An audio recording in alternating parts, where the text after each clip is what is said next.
আজি লংকাৰ ৰাইজৰ কাৰণে অত্যন্ত ভাল খবৰ। আমাৰ ইয়াতে যিখন আৰবিৰ কাৰণে কনষ্ট্ৰাকশ্যন আৰম্ভ হৈছিলে অকমান দেৰি হ'ল কিন্তু সম্পূৰ্ণ হ'ল আৰু ইয়াৰ পৰা ৰাইজৰ অত্যন্ত লাভ হ'ব, ৰাইজৰ সুবিধা হ'ব। আৰবি নহ'লে আমাৰ বেচিকেলি টাউন এৰিয়াত মানুহৰ বহুত অহা যোৱা কৰিবলৈ কষ্ট হয়, যিহেতু আমাৰ এই ট্ৰেইন লাইনটো খুব বেছি বিজি, প্ৰায় 15 মিনিটৰ পাছে খুব বেছি 20 মিনিট 25 মিনিটৰ পাছে এখন ট্ৰেইন অহা যোৱা কৰে। গতিকে 20 মিনিটৰ কাৰণে আমাৰ এই গোটেই লাইনটো ডিব্ৰুগড়ৰ পৰা গুৱাহাটীলৈকে বা একেবাৰে ডিব্ৰুগড়ৰ পৰা আমাৰ সীমা বেংগললৈকে কৈছোঁ মই, কাৰণ এইখিনিতে মোৰ যিহেতু ঘৰ ট্ৰেইন লাইনৰ ওচৰত মই জানো 15-20 মিনিটৰ পাছে ট্ৰেইন আহে। গতিকে আৰবি নহ'লে টাউন এৰিয়াত খুব বেছি অসুবিধা হয়। ঠিক তেনেকৈ মোৰ সমষ্টিৰ জাগিৰোডত আগতে বহুত কষ্ট হৈছিলে, এতিয়া মানুহৰ কষ্ট লাঘৱ হ'ল। আজিৰ পৰা লংকাৰ মানুহৰো কষ্ট লাঘৱ হ'ল।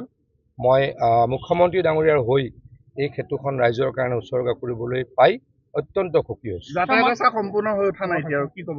মই ইমান নাজানো, কিন্তু কমপ্লিট হৈ যাব। কি কৰিব লগা আপুনি যোৱাৰ পিছত আকৌ কামটো লাহে হৈ যাব নেকি? নহয়, মই চাই দিম এতিয়া, যদি কিবা আছে জলদি কালি কৈছে আচলতে ট্ৰেইন লাইনত অলপ যেতিয়া আৰবি বনোৱা যায়, নৰ্মেল ব্ৰিজ আৰু আৰবিৰ মাজত ডিফাৰেঞ্চ থাকে।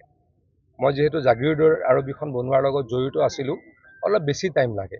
এখন যদি নৰ্মেল ব্ৰিজ বনাওঁতে 3 বছৰ লাগে, এখন 4 বছৰ লাগে। মই এটা এভাৰেজত কৈছোঁ, কাৰণ কিয় 1 মাহৰ কাৰণে ট্ৰেইন লাইনটো বন্ধ কৰি দিব লাগে, 10 দিনৰ কাৰণে, কেতিয়াবা 24 হাজাৰ কাৰণে ট্ৰেইন লাইন বন্ধ কৰিব লাগে। এটা ট্ৰেইন লাইন এখন 24 ঘণ্টাৰ কাৰণে ট্ৰেইন লাইন বন্ধ কৰাৰ কাৰণে গোটেই নৰ্থ ইণ্ডিয়াৰ শ্বিডিউলটো চেঞ্জ হৈ যায়। মই এইটোৰ লগত জড়িত কাৰণে মই জানো, তাৰ কাৰণে অকণমান হয়তো দেৰি হ'ল, কিন্তু শেষ ভালেই জগত ভাল বুলি কয়, আৰু শেষত ভাল হ'ল। আৰু যিখিনি আছে ডেফিনেটলি কৰি দিয়া হ'ব। ময়ো আপোনালোকে যিহেতু কৈছে মই যোগাযোগ কৰিম।